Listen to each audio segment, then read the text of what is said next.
Ripping. Say that again. Sounds like what? Flames roaring out of your ass. Just ripping. Yeah, this is a bike that dreams are made of right here. This one's not for sale, folks. But if it is, please call me. Well, when I'm dead, my wife will call you. Yeah. Well, hopefully that won't be I'm for gonna get buried on this. another 30 years. Hopefully. Hopefully. Well, we know this is keeping you young.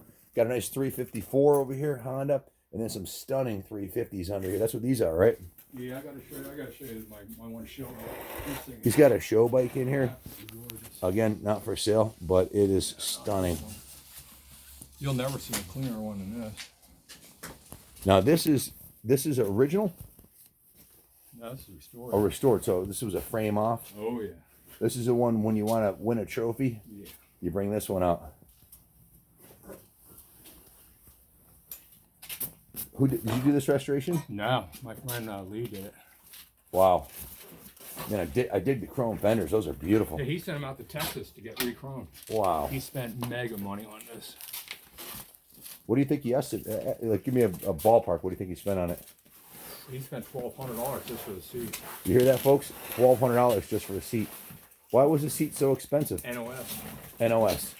Not a reproduction, not a knockoff, not a good used one. NOS. So this was sitting on a Honda dealer's shelf for what? 50 years? 40 something years? 1972. Almost 50 years, 48 years. 107 miles on it. Wow. 107 miles. I mean, look how clean. This is even lower miles than the CB350. Yeah. Wow. Yeah, but this is restored though.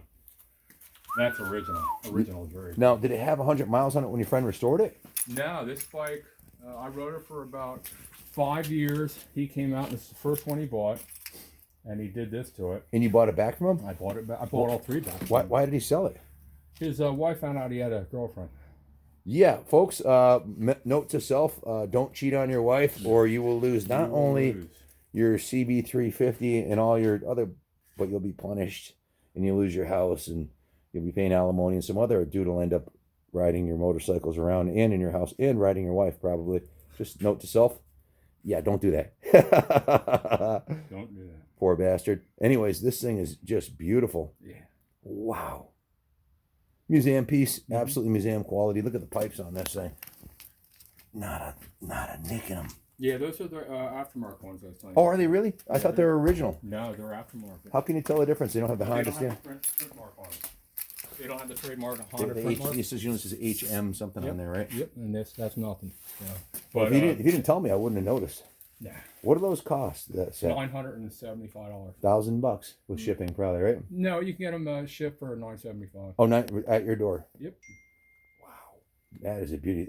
These fenders you said had sent out and re-chromed. that's Texas. They don't look re-chromed, which is good because sometimes they put too much They're chrome supposed on to them. be a brushed aluminum, but he did his little twist on it, and I think they're gorgeous. I think they came out great too. Yeah. Thank you for sharing that one. So look at the, wow, just beautiful.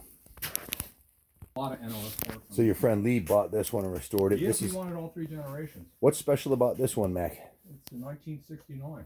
First year, right? And I got a good story on this one. There's a guy out in Easton, PA. He opened his Honda shop up in '69. This is one of the first bikes that he sold.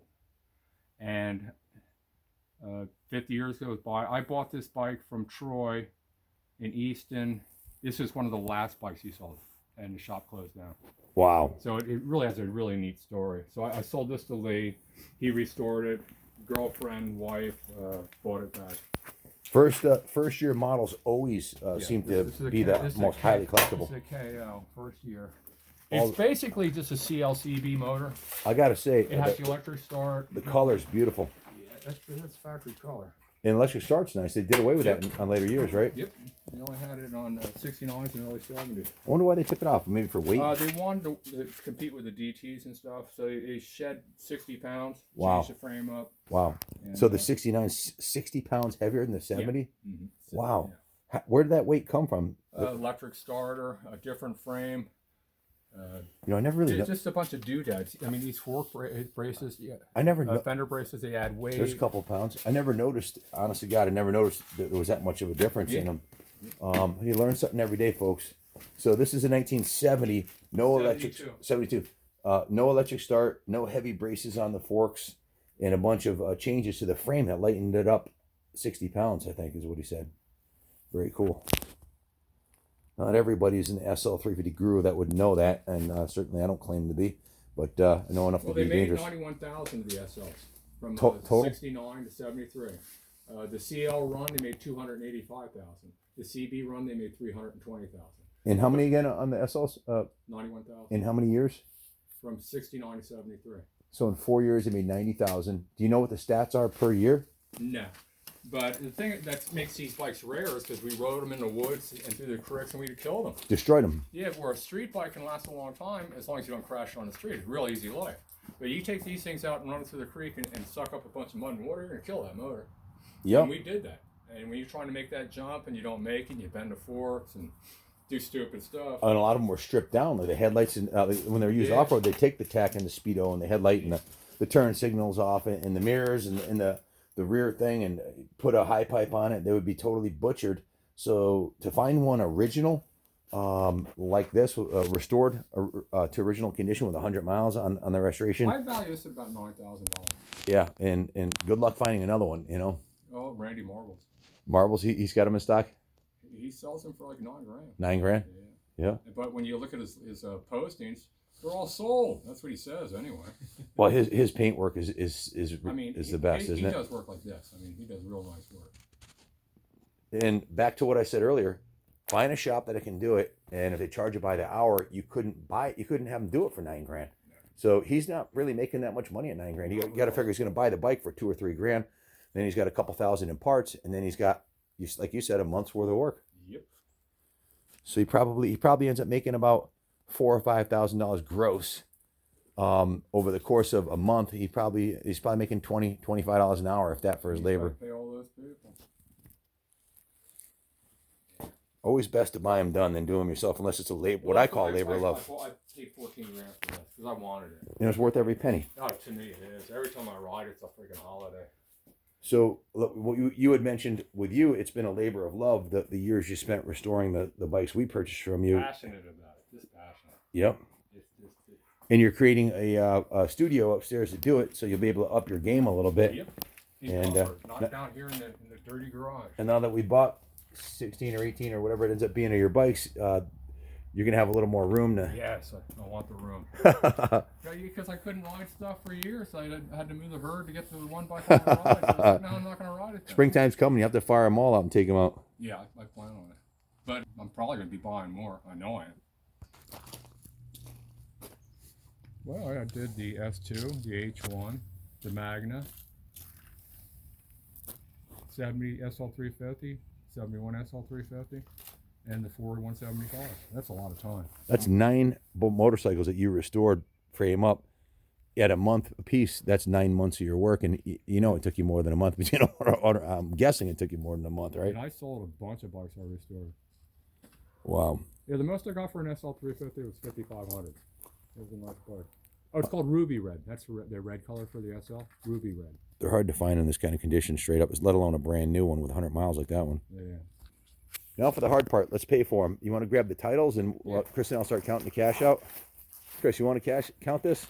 Junior gave it to me. I never counted it.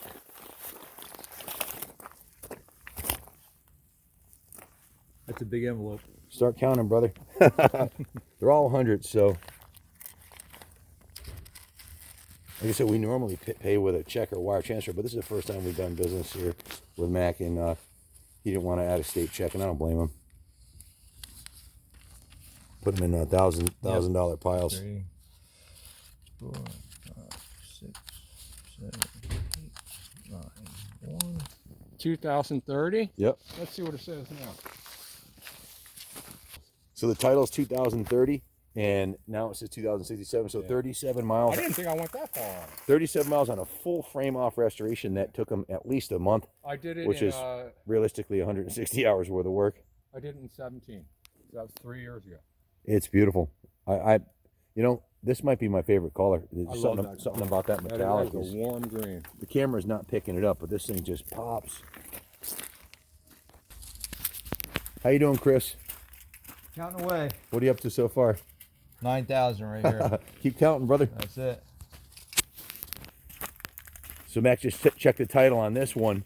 to see how many miles he put on the restoration. This says 1,491. Yeah, this one had 6,412, and now it has 6,455. So you put 40 miles on this one since it was restored. And how many on this one? That one, not one.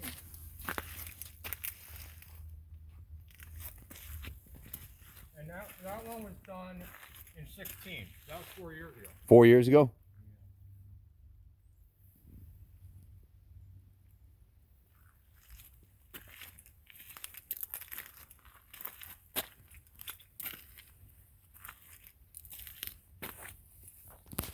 With the team of guys working on these, we usually can't get one done in a month because by the time we outsource our painting and our upholstery on the seats usually, and the chrome work, by the time you send everything out and get it back and then fix everything else, it ends up taking you 2, 3, sometimes 6 months for us to do one with all the projects going on. To take that, I drove this 30 miles. 30 miles on the second one? So that's what you average, about 30, 40 miles on each one you restored. Little jaunt. So they're not even broken in off the restorations pretty much. And again, this one is an NOS tank on this one. Good luck finding another NOS tank. And this is an NOS tank, right? Yep. NOS tanks. An NOS tank on the 1,400 mile 175. That tank is worth minimum $500. And good luck finding one. Because actually it's got to be worth more than that, because to paint it is going to cost you $400, $500. That's what we paid to have one done. Usually $300 to $500 without the decals or the badges or the gas cap. So an NOS tank like that could very easily be $1,000. This is the one. Is this the one you bought the tin set on? So you got two. You got 2 NOS tanks, and this one here is a whole tin set that he bought from the UK. Was it? I think it was Colorado. Just to recap, he paid $1,000 just for the tin set on it, and I thought that was a great deal. What are you up to, Chris? Going on to 17,000. Keep counting, brother.